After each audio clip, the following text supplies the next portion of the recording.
Vamos iniciar nossa leitura em nome do Pai, do Filho e do Espírito Santo. Amém. Meu Senhor e meu Deus, creio firmemente que estás aqui, que me vês, que me ouves.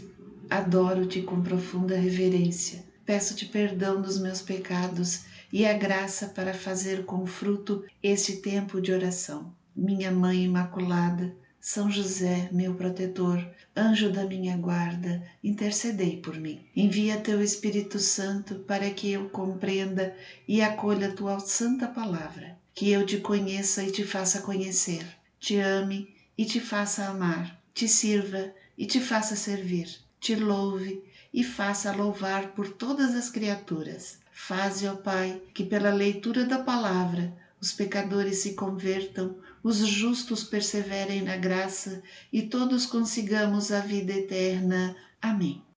Livro das Crônicas, segundo livro, Sucessores de Salomão, do capítulo 30, versículo 1 ao capítulo 32, versículo 19. Celebração da Páscoa. Ezequias enviou mensageiros a todo Israel e a todo Judá. Escreveu também cartas a Efraim e a Manassés para convidá-los a vir ao templo de Jerusalém, a fim de celebrarem a Páscoa em honra do Senhor Deus de Israel. O rei, seus chefes e toda a multidão de Jerusalém tinham resolvido celebrar a Páscoa no segundo mês. Não puderam fazê-lo em tempo porque não estavam santificados sacerdotes em número suficiente, e o povo não se tinha ainda reunido em Jerusalém. Tendo isso agradado ao rei e à assembleia, decidiram publicar em todo Israel, desde Bersabeia até Dan, a ordem de vir a Jerusalém para celebrar a Páscoa em honra do Senhor, Deus de Israel, pois desde muito tempo não mais fora celebrada como estava prescrito.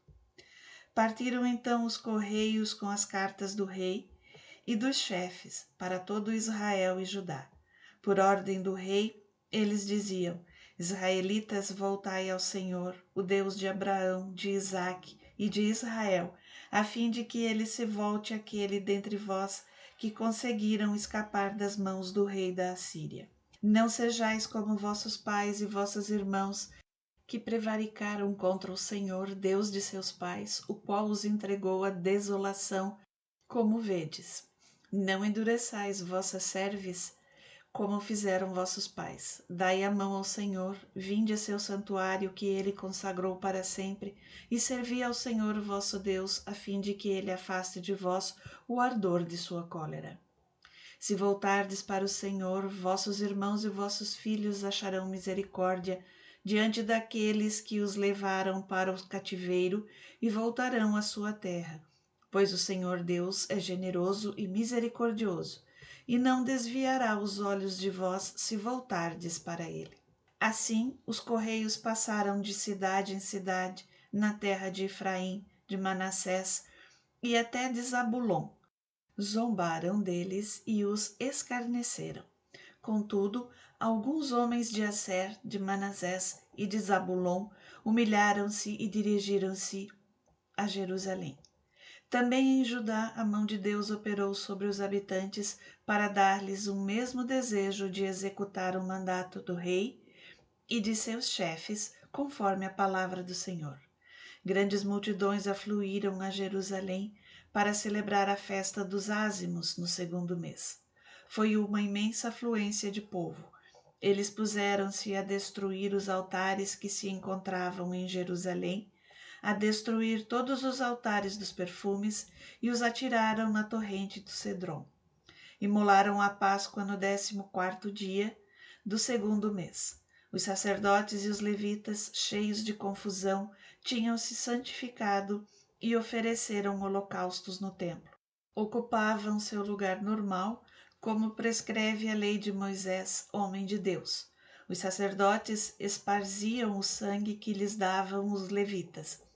Como houvesse na assistência muitos que não se tinham purificado, os levitas encarregaram-se de imolar a Páscoa para todos os que não estavam puros, a fim de consagrá-los ao Senhor. Grande parte do povo, com efeito, Muitos de Efraim, de Manassés, de Issacar e de Zabulon comeu a Páscoa contrariamente à prescrição, sem se ter purificado. Mas Ezequias fez por eles esta prece: digne-se, ó Senhor, na sua bondade, perdoar todos os que aplicaram seu coração à procura de Deus, o Senhor, Deus de seus pais, conquanto não tivessem a purificação exigida para o santuário. O Senhor escutou Ezequias e perdoou o povo. Os israelitas que se encontravam em Jerusalém celebraram alegremente a festa dos ázimos durante uma semana. E cada dia os levitas e os sacerdotes louvaram o Senhor com instrumentos possantes em honra do Senhor. Ezequias dirigiu palavras de encorajamento a todos os levitas que se tinham mostrado compreensivos no serviço do Senhor. Durante 7 dias comeram as vítimas da festa, ofereceram sacrifícios pacíficos e glorificaram o Senhor, Deus de seus pais. Mas a opinião de toda a multidão era de prolongar a festa por mais uma semana, e esses 7 dias suplementares foram celebrados com alegria. Ezequias tinha dado à multidão 1000 touros e 7.000 ovelhas. Os chefes ajuntaram a isso 1000 touros e 10.000 ovelhas. Os sacerdotes em grande número se tinham purificado. A alegria reinava em toda a multidão dos homens de Judá, entre os sacerdotes e levitas, a multidão vinda de Israel e os estrangeiros vindos de Israel ou estabelecidos em Judá. Em Jerusalém houve grande júbilo, tanto que nada de semelhante se tinha visto na cidade desde o tempo de Salomão, filho de Davi, rei de Israel. Finalmente, os sacerdotes e os levitas levantaram-se para abençoar a multidão. A voz deles foi ouvida e a prece deles chegou até a morada santa do Senhor no céu. Reorganização do culto levítico. Acabadas estas festas, os israelitas presentes foram às cidades de Judá e despedaçaram as estelas, derrubaram os acerás, destruíram os lugares altos e demoliram os altares de todo o Judá, Benjamim, Efraim e Manassés. Foi uma destruição radical. Feito isso, os israelitas retornaram cada qual para a sua cidade, cada qual para a sua terra. Ezequias restabeleceu as categorias dos sacerdotes e levitas segundo suas classes, tendo para cada um deles sua função própria, seja para os holocaustos e os sacrifícios pacíficos, seja para o serviço do culto, seja para os cantos e louvores às portas da morada do Senhor. O rei reservou também uma porção de seus bens para os holocaustos da manhã e da tarde, para os dos sábados, das neumênias e das solenidades, conforme a prescrição da lei do Senhor. Ordenou ao povo que habitava em Jerusalém provesse a manutenção dos sacerdotes e levitas, a fim de que estes pudessem consagrar-se à observância da lei do Senhor. Logo que esta ordem foi promulgada, os israelitas multiplicaram suas oferendas das primícias de trigo, do mosto, do azeite, do mel e de todos os produtos do campo, com uma abundância de dízimos de toda sorte. Os israelitas e os filhos de Judá que moravam em Judá deram também o dízimo do gado e dos rebanhos, e o dízimo das coisas santas consagradas ao Senhor seu Deus, e fizeram dele montões. Esta acumulação começou no 3º mês e só no 7º mês acabou.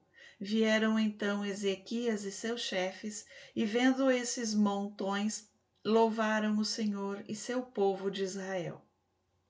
Ezequias interrogou a esse respeito os sacerdotes e os levitas. O sumo sacerdote Azarias, da linhagem de Sadoc, respondeu-lhe: desde que começaram a trazer estas oferendas ao templo, temos comido a saciedade e delas nos restam muitas. O Senhor abençoou o seu povo, eis tudo que sobra. Ezequias deu a ordem de preparar celeiros no templo do Senhor, o que foi feito. Neles amontoaram fielmente as oferendas, os dízimos e as coisas consagradas. Para essa tarefa foi encarregado o levita Conenias, ajudado por seus irmãos Semei. Sob a direção deles, Jaiel, Azarias, Naate, Azael, Jerimote, Josabade, Elial, Gesmaquias, Maate e Banaías exerciam o ofício de vigilantes, todos sob a ordem do rei Ezequias e de Azarias, governador do templo. O levita Coré, guarda da porta oriental, estava encarregado dos dons voluntários feitos a Deus, da distribuição das oferendas feitas ao Senhor e das coisas consagradas. Estavam à sua disposição nas cidades sacerdotais Éden, Benjamim, Jesué, Semeías, Amarias e Sequemias, com a missão de distribuir equitativamente sua parte a cada um, grandes e pequenos, segundo suas classes, com exceção, contudo, dos varões inscritos da idade de 3 anos para cima. Faziam a distribuição a todos os que vinham ao templo do Senhor para o serviço cotidiano, conforme suas funções e classes. A inscrição dos sacerdotes era feita segundo suas famílias, e a dos levitas, desde a idade de 20 anos para cima, segundo suas funções e suas classes. A inscrição de toda essa multidão mencionava seus filhos, mulheres, filhos e filhas, porque a distribuição das oferendas devia se fazer com equidade. Quanto aos sacerdotes da linhagem de Arão, que moravam no campo e nos arrabaldes de suas cidades, havia em cada localidade homens nominalmente designados para distribuir porções a todo varão dentre os sacerdotes e a todos os levitas inscritos. Foram estas as medidas tomadas por Ezequias em toda a terra de Judá. Praticou o bem, leal e fielmente diante do Senhor seu Deus. Em tudo o que empreendeu para o serviço do templo, para a lei e as prescrições, só procurou a vontade de Deus, pondo na sua obra todo o seu coração, em tudo foi bem-sucedido. Invasão de Senaqueribe. Depois desses feitos, que eram provas de fidelidade, Senaqueribe, rei da Assíria, invadiu Judá e assediou as cidades fortes com o desígnio de se apoderar delas. Quando Ezequias viu que o objetivo de Senaqueribe era Jerusalém, resolveu, de acordo com os chefes e seus oficiais, obstruir as águas das nascentes que se encontravam fora da cidade, e todos o ajudaram a executar esse projeto. Juntou muita gente, obstruíram todas as fontes, como também o riacho que corria ao meio da terra. Porque, diziam eles, os reis da Assíria haveriam de encontrar, chegando ali, água em abundância? Ezequias, cheio de energia, reparou a muralha em ruína, levantou torres, construiu um segundo muro exterior, restaurou o Milo na cidade de Davi e mandou fabricar lanças e escudos em grande abundância. Colocou à frente do exército chefes militares, reuniu-os perto de si na praça da porta da cidade e exortou-os à coragem. Sede valentes, disse-lhes ele, cobrai coragem, nenhum temor ou pavor diante do rei da Assíria e toda essa multidão que ele arrasta após si. Há mais conosco do que com ele um braço de carne, conosco o Senhor nosso Deus, para nos auxiliar e combater conosco. A estas palavras de Ezequias, rei de Judá, o povo recobrou confiança. Senaqueribe, que se encontrava diante de Laques, com todas as suas forças armadas, enviou uma delegação a Jerusalém para dizer a Ezequias e aos homens de Judá: Eis o que diz Senaqueribe, rei da Assíria: Em quem confiais vós vos encerrardes dessa maneira em Jerusalém? Não vedes que Ezequias vos engana para vos fazer perecer de fome e sede, quando vos diz: o Senhor nosso Deus nos salvará das mãos do rei da Assíria? Não foi ele, Ezequias, quem suprimiu os lugares altos e os altares do Senhor, ordenando a Judá e a Jerusalém não se prostrar e não oferecer incenso senão diante de um só altar? Não sabeis o que fizemos, meus pais e eu, a todos os povos das outras terras? Puderam os deuses dessas nações salvar seus países das minhas mãos? Entre todos os deuses dessas nações que meus pais exterminaram, qual deles subtraiu uma nação de meu poder, para que vosso Deus vos possa livrar de meu braço? Não vos deixeis, portanto, iludir por Ezequias, nem seduzir. Não confieis nele. Nenhum Deus de nenhuma nação, nem de algum reino pôde livrar seu povo de minha mão, nem da mão de meus pais. Quanto menos vossos deuses poderiam livrar-vos da minha. Os homens de Senaqueribe ajuntaram ainda muitas outras palavras contra o Senhor Deus e contra Ezequias, seu servo.